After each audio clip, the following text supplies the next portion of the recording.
What is going on, everybody? My name is Conor Lawler. Welcome back to another week of Hero or Zero. This is the Heroes for Hire podcast. This is the show where every single week we choose one comic book character. Shaun, I've messed it up. Go on. Sorry, no, you got this, but you're killing it. Look, we have a show. It's called Hero or Zero, right? Good. This is the good best start. Intro we've done ever, I think. These are both facts. And thank you. I need the support. Then also, you're every God single week, men. we talk their good points and their bad points, and we generally just give you a bit of a rundown of everything to do with that character. Fucking pulled it back right at the end there. He's a bit befuddled because it's very, very warm in Ireland. So at the minute. warm. It's so warm, and I've literally just now received a text that the beer garden is full, Conor. So I don't know what I'm doing after the show anymore. I genuinely, my brain just stopped working halfway through, but it's overheated, like genuinely. It's broke, and it wasn't like running at maximum capacity to begin with, like when it was cold. It was like a 6 out of 10 before, but now the heat. So this is Ireland's only sunny day. We have it this year on a Friday, thankfully. But planned that well, didn't we? I normally choose DC character Shaun for Hero or Zero. And you normally choose Marvel characters. That's the one. And the good news this week is the man with half a brain has decided to do his report this week. So I'm assuming it will be eloquent and both just seamlessly perfect. See, this is the thing, because when we were on the radio, you famously did a show Concussed, and you did a better intro than you did today. So I'm really, really curious to see how this goes. That is actually true. That's a fact. I played a sporting event the night before, and I had a bit of damage to the old noggin. And you took a big hard fall straight on the back of your head. Show had to go on, Shaun. Show had to go on. So I remember that episode, me going, I can't really read the screen for more than 2 minutes at a time, so you may tell me what's next. It's like, Conor, I'm the guest on this show, technically. Because I wasn't permanent at the time. No, look, we were once on the radio. Someone allowed this to happen live. They gave us airtime. As if this is edited. Someone allowed this to happen live. It's essentially the same. Imagine the stuff we take out if this is what we leave in. So, Shaun, this week we are going to be talking about a character. I should actually preface this by saying that we had a message in on Instagram from one of our listeners, Conor. Very supportive, very nice human being. But he messaged in Conor. And he was like, I'd really enjoy if you did Clarion, the boy magician or the boy witch from Young Justice. Okay. And so I had already written this report when the suggestion had come in. But what I will say is I will now do Clarion for my next report. Right, okay. So Clarion is we have Clarion in the chamber. Yeah. And this week you're going to do something. I'm locked in for that one. But I had already done this one, and so I was like, I don't want to do double up for 1 week because I'll always forget this one. Because my brain, Conor, once again... You do no work on this show, once again, ever. I am so silly. I will just forget everything. So this week we are covering a character known as Shining Knight, Shaun. Shining Knight. Justin Arter. By any chance. Okay, first of all, man with 2 first names cannot be trusted. Second of all, is this just a man in a suit of armour with a sword? Starting off with Adventure Comics. Well, think of it like this, right? You've got a man in a suit of armour, but on the opposite side, Shaun, you've got Adventure Comics number 66. Oh. And you've got one of the best. Captain America kind of vibes. So, you had me there for a second. But the creators Henry Lynn Perkins and Craig Flessel, Justin Arter, or The Shining Knight, was created in September of 1941, Shaun. Golden Age. Oh, okay. We're going back. Love it. Yes. And so he was created, as I said, 1941, very, very early on in terms of the comic books. He was in Adventure Comics, and Sir Justin was the newest member of the Knights of the Round Table in King Arthur's court, Shaun. Back in Camelot times. Yeah, back in the old Camelot times. He was one of the many knights who, he was there to protect the realm. We all know knights, love knights.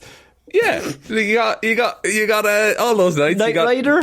You've got Ghost Rider. No. The Batman the animated series. Lancelot. Batman the one of the Animated knights. Series episode Holiday Nights, starter season 4. It's Very pretty good. Boogie Nights, a film I watched at too young of an age. How did we not do The Dark Knight? He has nothing to do with comic books. No, nobody's ever heard Not of good Batman. ones, anyway. So, what happened was that Queen Oh no, I'm going to... Guinevere. Thank you. Yay. Her cousin... It's all coming back to me. Her cousin, Sir Fallon, had been attacked and had died. Okay? Oh. And the open and shut case, I would say. with his last breath, Fallon revealed who his killer was. He fell into the room. He's very dramatic. And he's like, my killer was an ogre. And then he died. Jesus, you just named an entire species right there. Somebody once told me. That played in the background. Justin then vowed that he would avenge Fallon's death and search for the ogre whose name was Blunderbore in the Northland. Blunderbore the ogre. This is very early days comics, and it's not often we get a report like this. You're going to have to stick with me because it does get more modern. I with you to the end. Trust me. On his journey there, so he's on his journey to fight the ogre, right? And it's just him. He hasn't brought the lads. He said, lads, you stay here. Knight Rider, Ghost Rider, all the lads, you stay. Sir Gawain, you go back there. It's another night. Boogie, sit down. He said, I'm going to fight the ogre by myself. So he sets off, and on his way there, he sees a man who is trapped in a tree by a witch.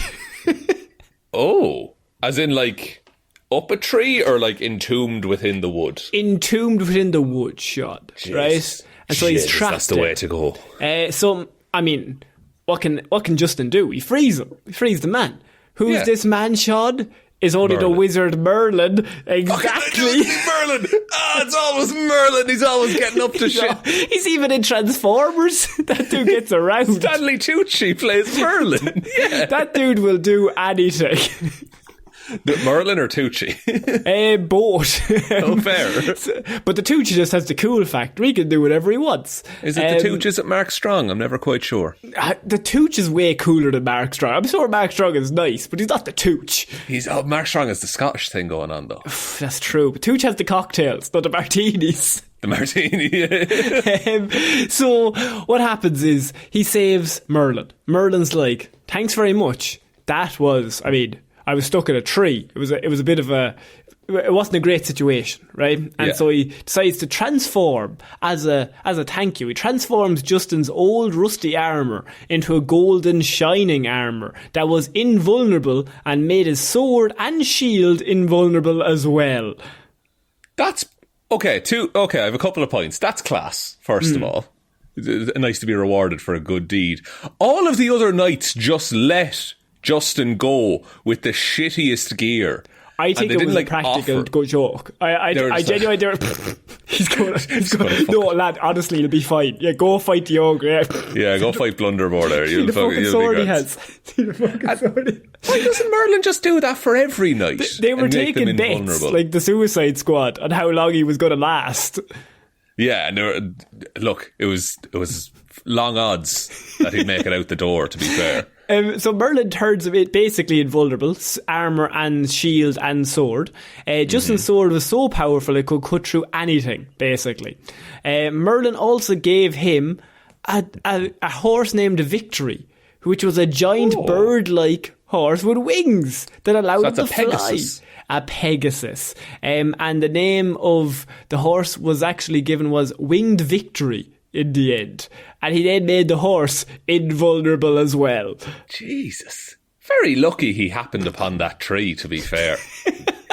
To be fair, though, he did have to go basically walk to his death to then get this last bit of luck.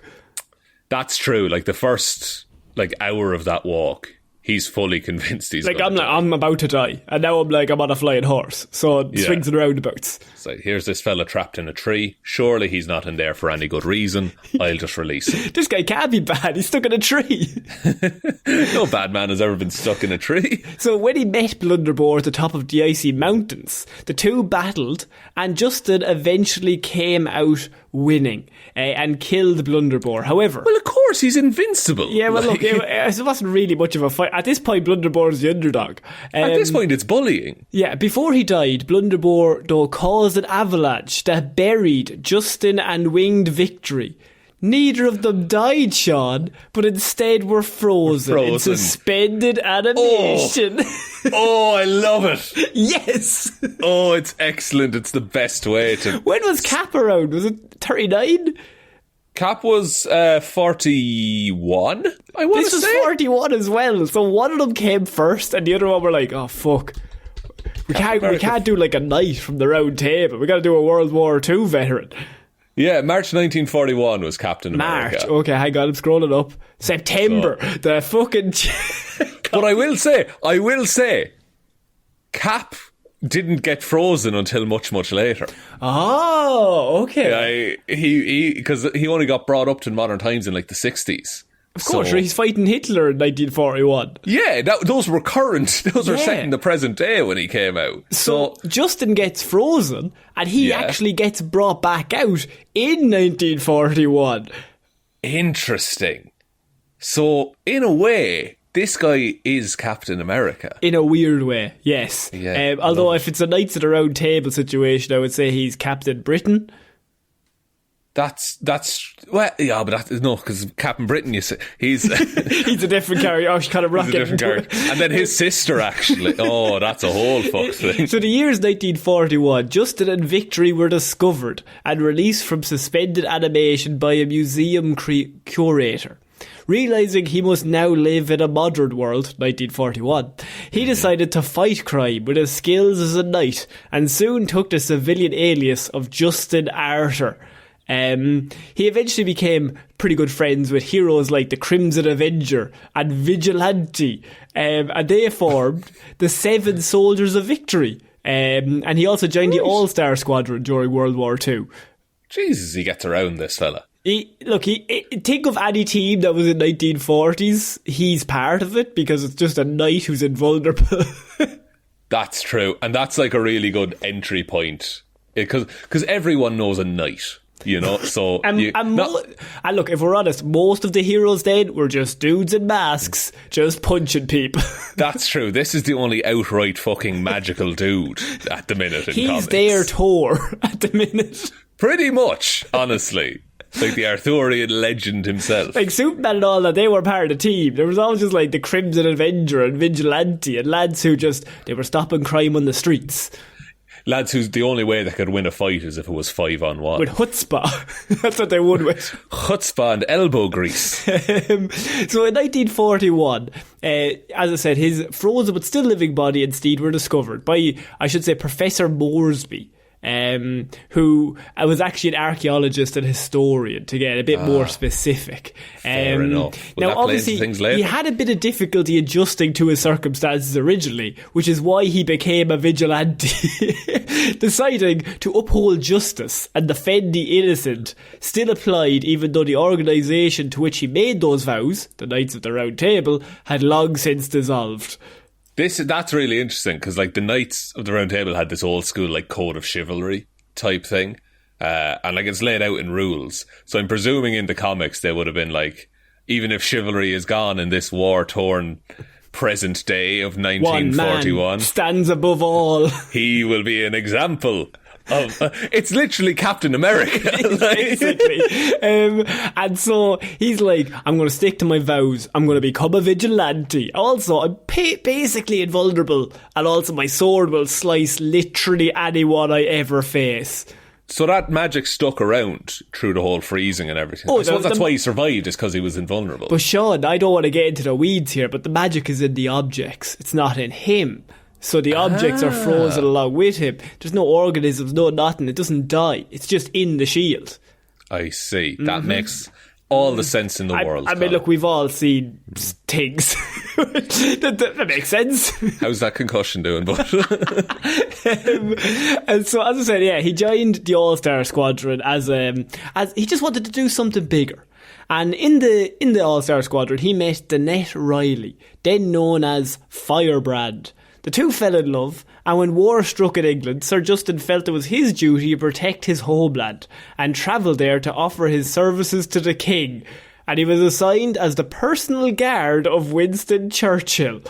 Holy shit. Yes. Okay, so dude was just vigilanteing. Then when war happened, he was like, jolly old England needs me. Yeah, he's like, okay, I'm going back to England.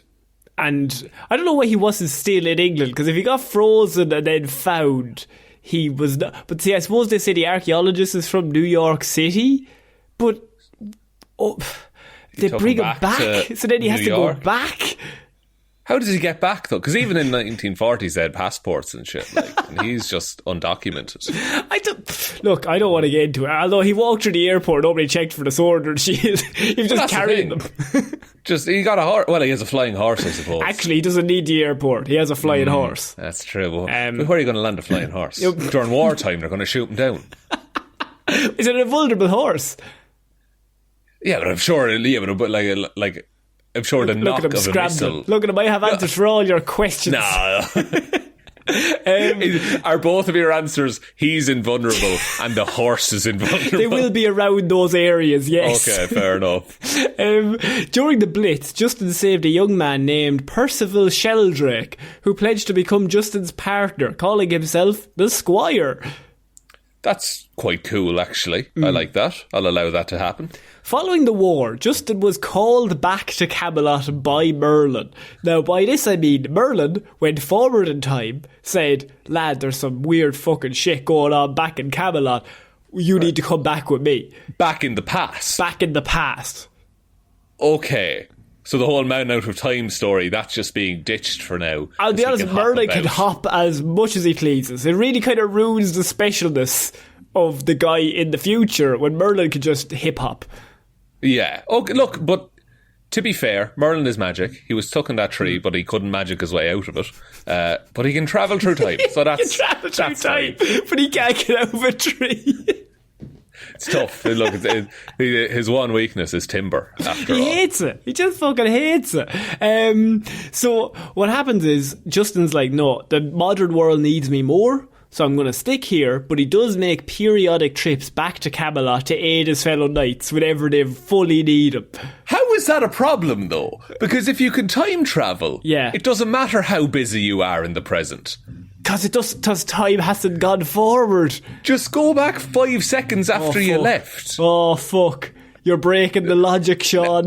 No, look, they might not have cracked. It was 1942, I really want to stress. Yeah, look, I might be putting a lot on the people of the past there. The Crimson Avenger. Granted, there was a war on as well. The lads were busy, to be fair. They were writing in the trenches. And I'm just there shouting at them. Just being like, no, but why didn't it? Shut the fuck up, Shaun. They just have to just stop there for a second. Just need to pick up this grenade. Fucking back. And what were you saying about the time travel?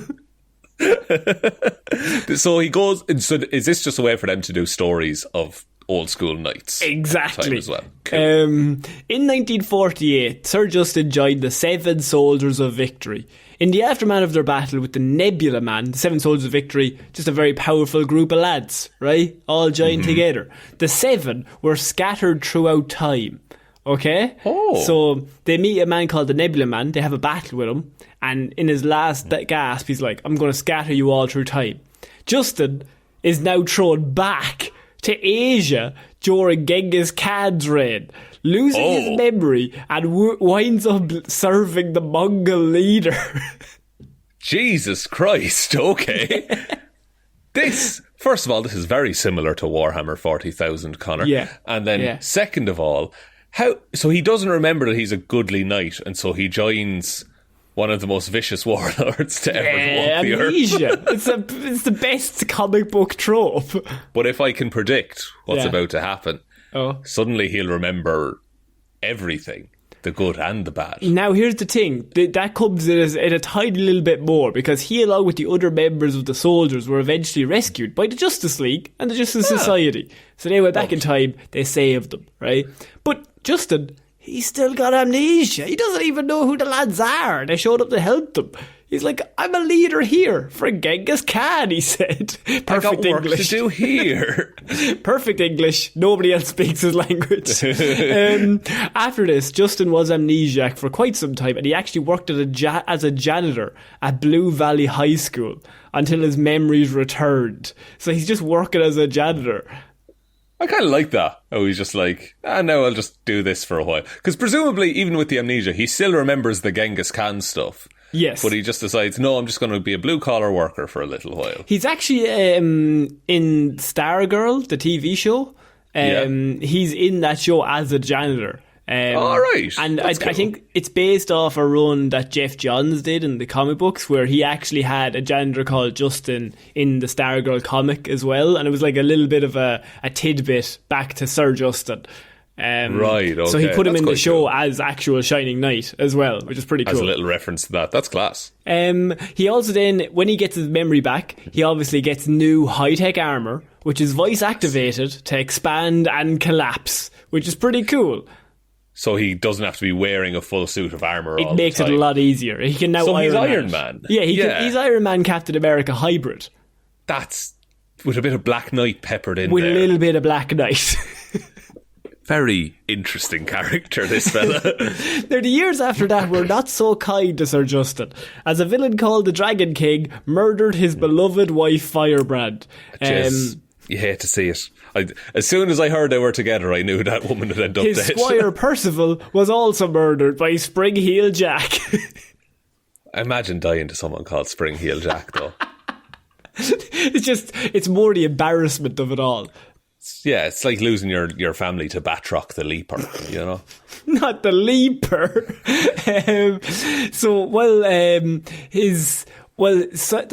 I'm trying to explain this now. Squire had a son, okay? Right. And his son is being trained to become the second Squire, right? Okay, and his son was the one that was murdered. Squire's the one that's murdered. Son tarnishes the Squire legacy by then going around killing people because he's just like, there's nothing that matters. My father was killed by Spring Heel Jack, which pisses off Sir Justin because, I mean, he's now ruined the Squire. I mean, chances for memorabilia, advertising. The merchandising opportunities are lost once you become evil. So Squire is like a Jason Todd then. The second Squire becomes like a Jason Todd vengeance machine. Yeah, but the first one is like Dick Grayson dies. Right. Interesting. Right. Okay. And how does this end up, Connor? Well, Sir Justin suffered more amnesia. It's not often the amnesia is brought up twice. It's a double amnesia story, Shaun. Classic double amnesia. It doesn't make you not amnesiac So what anymore. happens is, right, look, they get themselves into a situation where everything is shit in his life. Everyone he knows is dead and everyone he loves is dead, and he's depressed and he's sad. And then they realised we've no way of writing our way out of this, so he's definitely got amnesia again. This man needs to forget all of the trauma so that we can write new stories with him. So, when Sue Dibney, the wife of Elongated Man, was horrifically murdered, this is in the story Identity Crisis, and understandably sympathetic Sir Justin actually came out of retirement at that point, and he went hunting for the culprit with Vixen, Captain Marvel and Firestorm. And during the course of a battle with Shadow Thief, the villain stole Justin's sword and stabbed Firestorm with it. So but that sword can cut through anything. Anything. Firestorm is anything. Oh, shit. We didn't bank on that, lads, did we? The sword was destroyed by Firestorm's heat, so now he ain't got no sword, Shaun. He's only got old school chivalry and fisticuffs. And Firestorm exploded soon after. Okay. So that's a bad rescue operation. Deeply anguished by his inadvertent role in Firestorm's death, Sir Justin has not been seen since that night. They just wrote him out after that. He's gone. Oh, he's prime for a comeback. Now, this is pre-New 52. In New 52, he did come back in the Jeff Johns run. Oh, sorry, yes. Okay. This is in between that. That's mad that he just, like, he objectively fails, and then that's the last you see of him. He comes out of retirement because there's a whole story of identity crisis that it's covering every single comic book hero, and it's like one of these big massive events, and they're like, Sir Justin's like, I'm going to come out of retirement, I'm going to help, I'm going to do the right thing. And then he comes out and he's literally the cause of Firestorm dying, and then he's like, I gotta just go away. I can't do this anymore. I can't do this. And then I'm literally too old for this He's shit. never been seen again. That's wild. That's really sad of an ending for such a quite a heroic, noble character for most of his run, it seems. Now, one of the big things about Sir Justin or Shining Knight is there's an episode of Justice League Unlimited, Shaun, that I was excited to talk to you about because we've all seen it. We've all seen it. You know and love it. It's called Patriot Act, and it's like season 3, but I think I have brought it up before in the Stargirl episode, and it's one of my favourite episodes of Justice League Unlimited because you have general. There's a general in the episode, right? So I can't remember his name. It's General. It's not Ross. Ross is Hulk. Ross is Hulk, yeah. I can't remember his actual second fucking... He looks the exact same as the guy from Hulk. It's the exact same character, but it's just it's just a different version, okay? But he's basically like, Justice League are terrible. Justice League are terrible. They're awful human beings. Like, they've got this spaceship in the sky. They can kill all of us humans at any given time. And Amanda Waller at this point has actually come onto the side of the Justice League, and she's like, they're actually not that bad. They actually have saved the world like 50 times. And he's that we couldn't have done. He's like, yeah, but they have superpowers. Like, we need to kill them. We need to get rid of all the people with superpowers because how are we going to stop them? Okay. So he injects himself with a bunch of shit.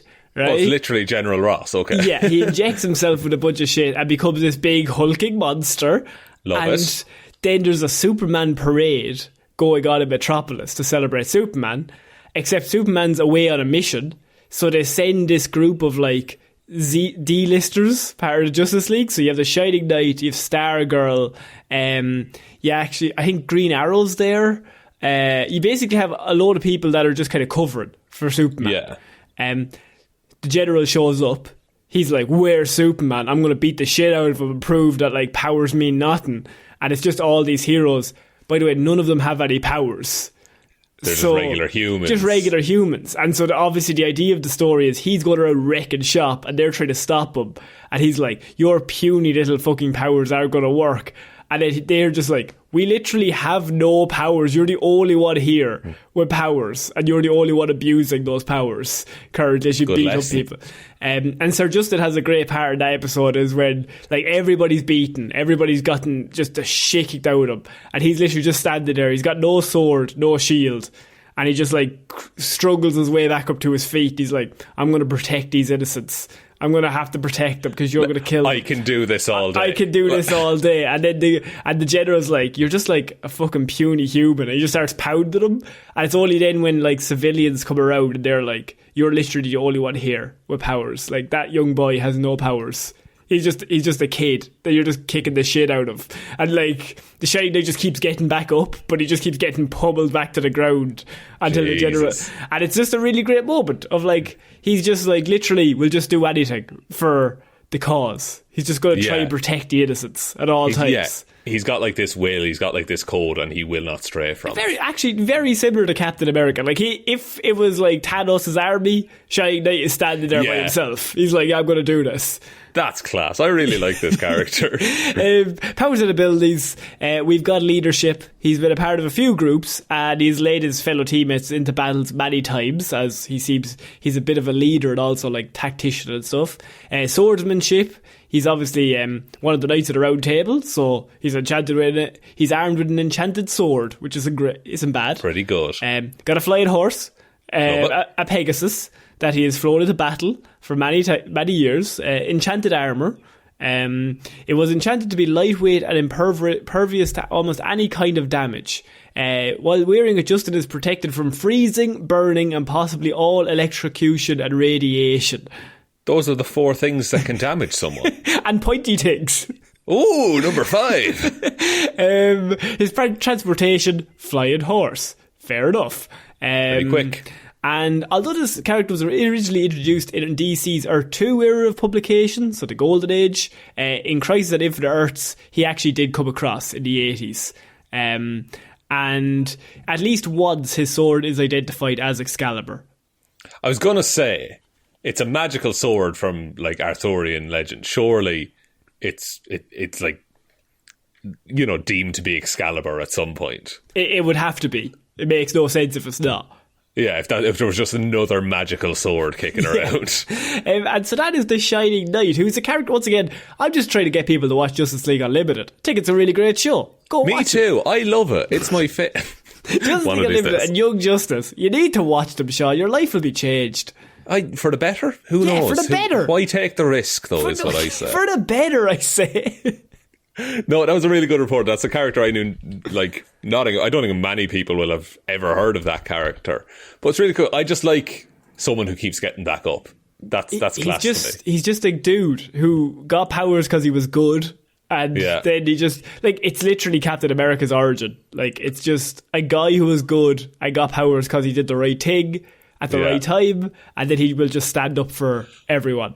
Holy shit, and he got powers from Merlin. Yes. And who played the Doctor? The Tooch! The Tooch! He's connected to everything! He played Dr. Erskine in the first Avengers. Oh man, that lad he's got toes in all the pies. And fingers in all the other pies.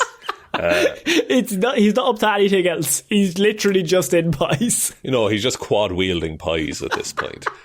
Connor, would you like me to take us out? Yes, please. Thank you, everyone, for listening to this episode of Hero or Zero. We will be back on Monday with Movie Mondays, Wednesday with Weird News Wednesday, and next Friday with another episode of Hero or Zero. Big thank you to everyone over on the Patreon who continually supports the show. You're all absolutely amazing. You help it keep coming out 3 times a week, every week, except for the weeks when we're busy. But everyone over there is an absolute legend, and if you want to join them, the link is in the description. Also, link below is the merch store. The Twitter is at Heroes for Hire Pod. The 4 is the number 4. Facebook is Detective Divilment's discussion group. Instagram is Heroes for Hire Podcast. And the best way to ever help out the show is to tell one human being that we exist. Just a one, for God's sake. And I think that's about it, Connor. I think that's about it. So I've been Connor Lawler. I've been Shaun Meehan. And my brain is melted. See you after next week, guys. Bye.